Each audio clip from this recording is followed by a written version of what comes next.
जैसे कि आप सब जानते हो कि अभी हाल ही में वंदे मातरम को लेकर संसद में 10 घंटे तक बहस हुई और इतिहास को फिर से एक बार अपने अपने फायदे के लिए इस्तेमाल करने की कोशिश की गई और सब ये साबित करने में लगे रहे कि कौन ज़्यादा देशभक्त है और कौन ज़्यादा वंदे मातरम का सम्मान करता है। तो आज के इस वीडियो में हम वंदे मातरम गीत से जुड़े हुए चल रहे विवाद के परिप्रेक्ष्य में हम वंदे मातरम के इतिहास को जानेंगे और जानने की कोशिश करेंगे कि क्या है वंदे मातरम और इसका बहुमूल्य इतिहास क्या रहा है। ठीक है। तो सबसे पहली बात तो ये कि जो वंदे मातरम है इसके जो 3 शब्द हैं, ये सिर्फ़ 3 शब्द नहीं बल्कि 150 साल से भारत की राजनीति, संस्कृति और भावनाओं को झकझोरने वाला प्रतीक है। आज की बहस केवल एक गीत की नहीं है बल्कि इस बात की भी है कि एक राष्ट्र अपने इतिहास को कैसे याद करता है, अपनी विविधता को कैसे सँभालता है और देशभक्ति के सार्वजनिक स्वरूप को कैसे परिभाषित करता है। वीडियो में हम आगे बढ़े उससे पहले हम ये जान लेते हैं कि वंदे मातरम का उद्भव क्या था या कहाँ से आया था और इसके शुरुआती इतिहास क्या रहा है। ठीक है। तो वंदे मातरम को बंकिम चंद्र चट्टोपाध्याय ने 1870 के दशक के मध्य में लिखा था। ठीक है। और बंकिम चंद्र चट्टोपाध्याय ब्रिटिश शासन में काम करने वाले एक अधिकारी, लेखक और क्रांतिकारी मन के इंसान थे।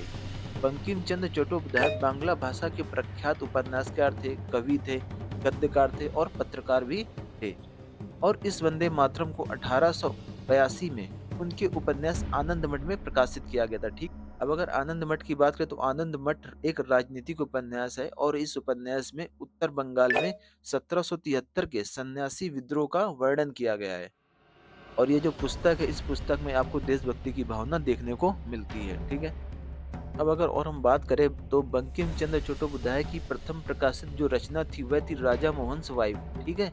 जो कि अंग्रेजी में लिखी गई थी और उनकी बांग्ला की जो पहली कृति थी वह थी दुर्गेश नंदिनी।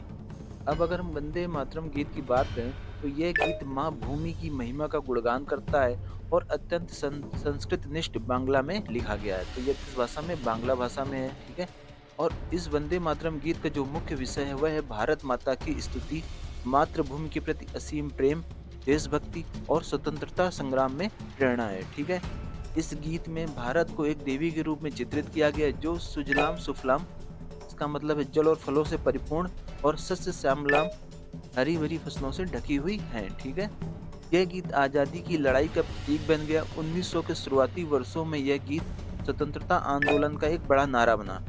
ब्रिटिश सरकार ने इसे कई जगहों पर प्रतिबंधित भी कर दिया था। क्यों कर दिया था? क्योंकि यह जो गीत था वह स्वतंत्रता संग्राम में एक एक लड़ाई का प्रतीक बन गया था, जिसके कारण ब्रिटिश सरकार ने इसको कई जगहों पर प्रतिबंधित कर दिया और सार्वजनिक रूप से गाने पर सजा तक दी जाती थी।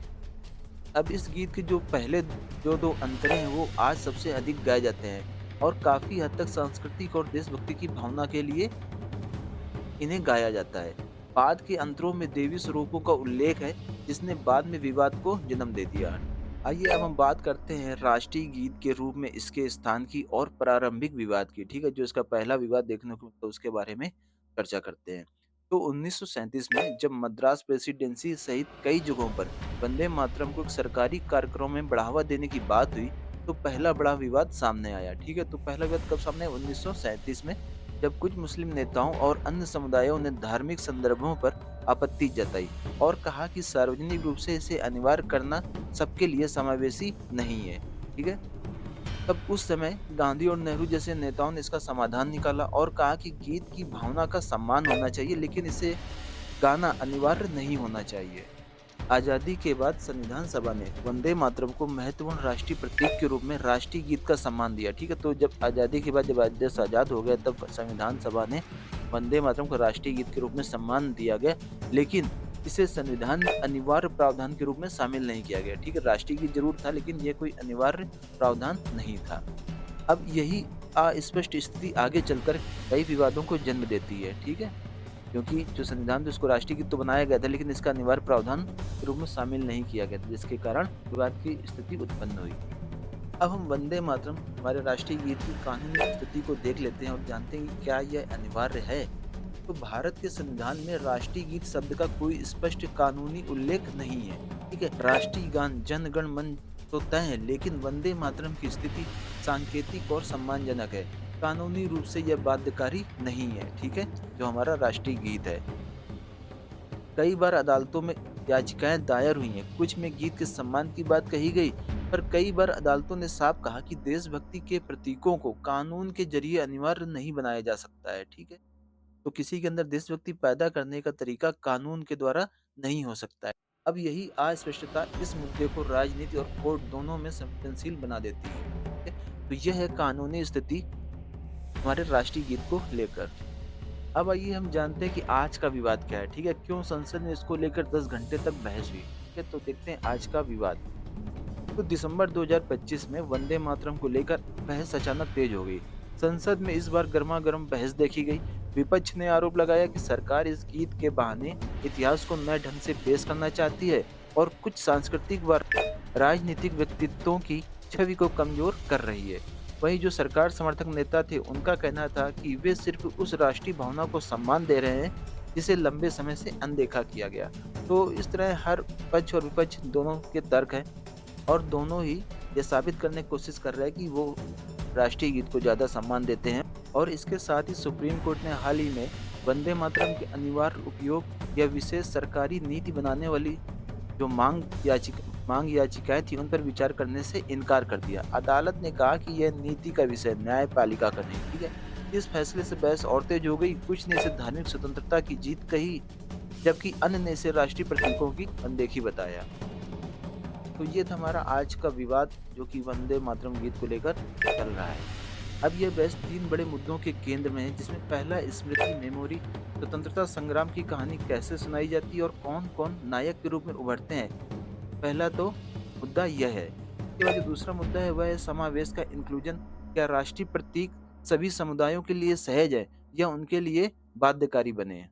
इसके बाद जो तीसरा मुद्दा यह है लोकतांत्रिक अभ्यास, डेमोक्रेटिक प्रैक्टिस, कि क्या देशभक्ति को कानून से लागू किया जाना चाहिए या आत्मिक भावना पर निर्भर रहना चाहिए। तो ये 3 बड़े मुद्दे हैं जो कि आज केंद्र बिंदु हैं, जिन पर बहस हो रही है।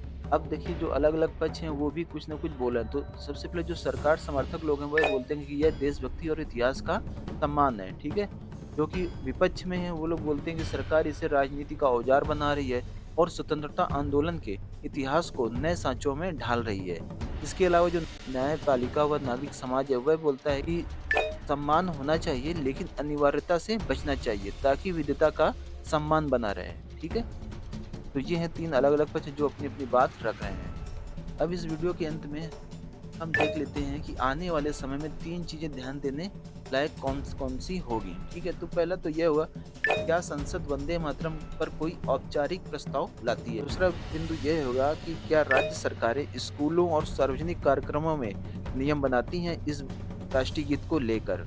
और जो तीसरा बिंदु होगा जिस पे ध्यान दिया जा सकता है वह यह होगा कि क्या कोर्ट में इस विषय पर नई याचिकाएँ दायर होंगी या नहीं, ठीक है? ये वो 3 बिंदु होंगे जो कि आगे देखने लायक होंगे।